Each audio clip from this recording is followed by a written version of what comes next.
compelled me to write this. It's called Lest We Remember.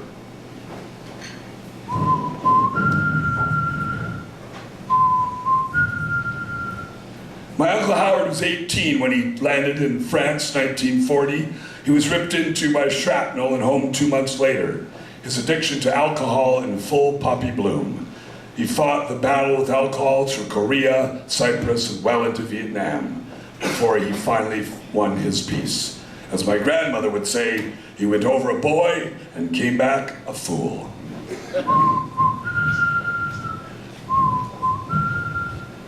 My sister's husband was still in high school when they voluntarily signed him up.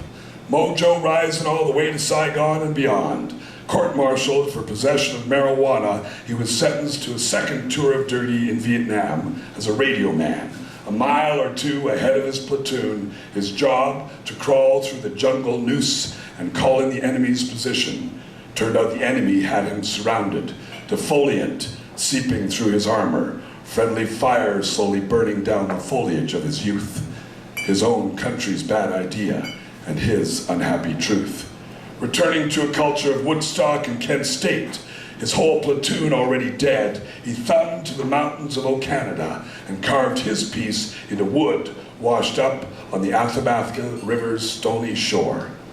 Secret Agent Orange bore fruit inside his brain, driving paranoid delusions, pushing reason and family out, and inviting MS instead.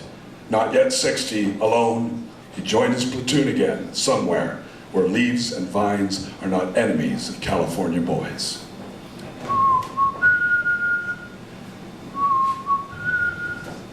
As a boy, I marched in Remembrance Day parades, playing my trumpet in the band, lips freezing to the mouthpiece of my shiny Yamaha horn, marching from the cenotaph down to the Legion Hall, where we got burgers and a pop. A strange and wondrous place, like a museum with bar stools, full of relics from the past, long past, lest we forget. Old men drinking rye ginger press with a few shots of regret.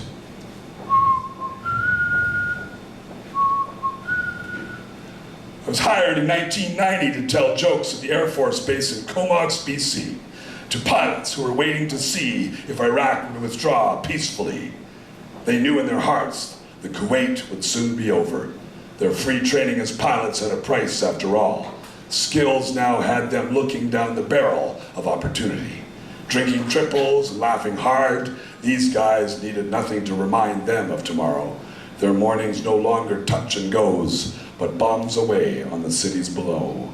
In Flanders fields, row on row, these boys unborn forget, if only they could.